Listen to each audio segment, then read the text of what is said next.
Pasalamat po kami sa kanya kasi lahat ng ginagawa namin content. Siya yung bilang ano namin, Polo, bilang kuya, sa lahat ng ginagawa namin content.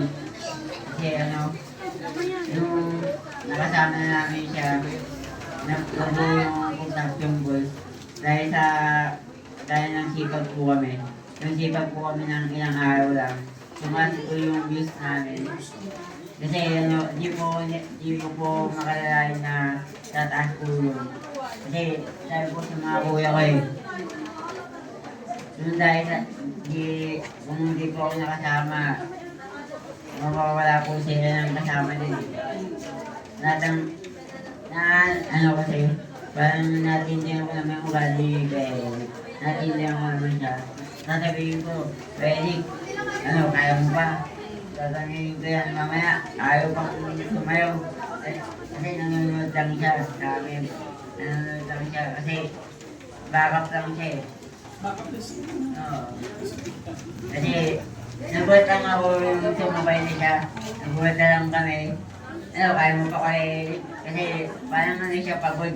Pagod na hindi mo lang alam kung sasayo ba o hindi. Kasi nalilito na eh. Nagpagdito na siya. Bakit di makasabay? Oo, parang hindi ko siya makasabay. Mamaya, tatanungin ko, Eric, ano ka naman ginagawa mo? Sumabay ka naman dyan.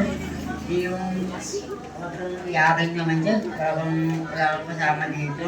Kaya tanong ko, sige na nga, sasabay na nga ako. Gagawin naman siya. Tapos mamaya, magtataka na lang sa amin. Anong step? Basta, gawin mo na lang kay Eric. Kasi parang siya yung boss namin doon. Kasi si Kuya Jaime kasi, parang mag-aalam din sa amin. Minsan natatawa kami ni Kuya Jaime, nakatingin kay Eric sa akin din, nakatingin sa akin, nakatulala pa.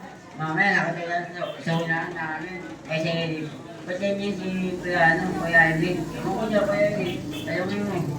Tumatawa kasi, Kuya Eric, kasi Kuya Jaime, tumatawa siya. Maya-maya, nilukoy na kami. Nabaya kayo ng step yun, mabagal kayo. Mabagal mo kayo si Kuya Jaime. Kasi Kuya Eric, nakain naman sa bayo.